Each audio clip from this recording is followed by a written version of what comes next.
Okay, let's talk about a material you probably think you know inside and out. But what if I told you it's hiding some absolutely incredible secrets? Yeah, we're talking about cork. And trust me, it is so much more than just something you pull out of a bottle. So picture this. A massive forest fire is just tearing through the landscape.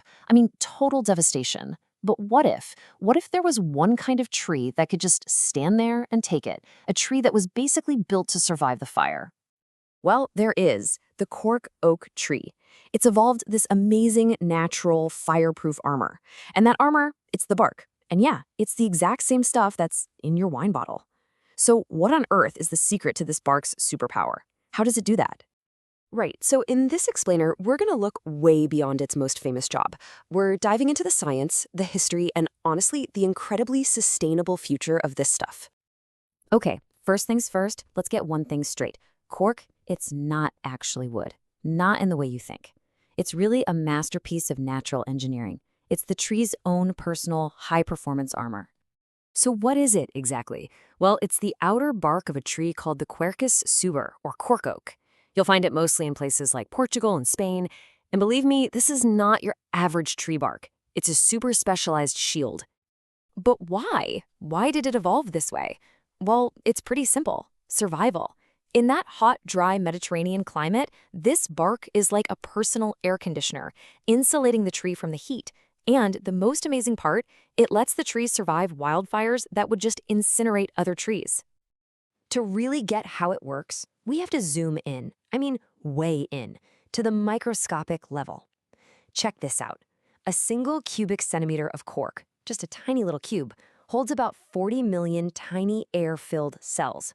40 million. That's just wild. And that honeycomb structure is the key. It's what gives cork all its superpowers. You've got all this trapped air, right? That makes it super lightweight and buoyant. That's why it floats. The cell walls themselves are flexible, which makes it elastic and compressible. You can squish it and it bounces back. And all those little sealed-off air pockets, they create this incredible thermal barrier, which makes it an amazing insulator against heat and, yeah, also resistant to water and fire. It's pretty much the whole package. Okay, so if it's so great, how do we get it? This is where the story gets really, really cool. Because it's not about cutting down trees at all. It's about this incredible partnership between people and nature that's been going on for centuries. Just look at this timeline. A cork oak can live for 200 years. We don't even touch it for the first 25 years of its life. And after that, we only harvest the bark once every 9 to 12 years. The best part? The tree is totally fine. It's never harmed. It just keeps on growing, providing this amazing resource for generations. And the harvest itself is a true art form. It's all done by hand.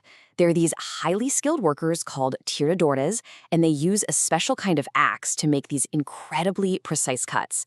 They're peeling off the outer bark, but, and this is crucial, they never ever touch the living layer underneath. So the tree just goes, okay, time to grow a new coat, and starts the process all over again. Okay, so the bark is off the tree. What now? Well, this is where we follow it on its journey from the forest to the final product. And the thing you've got to know is that in this process, literally nothing is wasted. So first, after the harvest, the big sheets of bark are just left outside to cure for a few months. That stabilizes them. Then they get boiled. This cleans them up, makes them softer and more elastic. And finally, they're sorted by quality. The best of the best gets set aside for the most important jobs. And here's that zero waste idea in action. That super high-grade stuff, that becomes the premium wine stoppers we're all familiar with. But every other piece, all the leftovers, they get ground up into granules and used to make, well, a ton of other stuff. We're talking flooring, insulation, even parts of your shoes. It's just amazing how versatile this stuff is. Think about it. Ancient Romans and Greeks were using it for things like fishing floats and sandals. And today, we're using that same fundamental material in heat shields for spacecraft and as a super cool, durable vegan leather. From sandals to spaceships, that's quite a range. So why is this so important, especially right now? Well, because we're all looking for more sustainable ways to do things, right? And cork, it's just this perfect example of how we can work with nature instead of fighting against it. And the story is actually even bigger than just the cork itself. These cork forests, they're called montados, are these incredible, thriving ecosystems. They're biodiversity hotspots, they stop the soil from eroding, and they provide jobs and support entire rural economies. Now get ready for this, because this part is kind of mind-blowing. When they harvest the cork, it actually makes the tree absorb more carbon dioxide. To grow back that thick layer of bark, the tree basically kicks into overdrive, sucking up to 5 times more carbon from the atmosphere than a tree that isn't harvested. So the process is actually good for the climate. How cool is that? And the journey doesn't even end when you pop open that bottle of wine. Nope. Those used cork stoppers are collected and recycled. They get a whole new life as flooring, insulation, playground surfaces, you name it. It's a perfect example of a circular economy where nothing is wasted. So when you really look at it, it all comes down to this simple idea. Cork isn't just a material. It's a whole system. It's this beautiful dance where the environment, human craftsmanship, and modern innovation all work together, perfectly in sync. So it makes you wonder, right? In a world so full of plastics and synthetic materials, what can we learn from a simple piece of tree bark?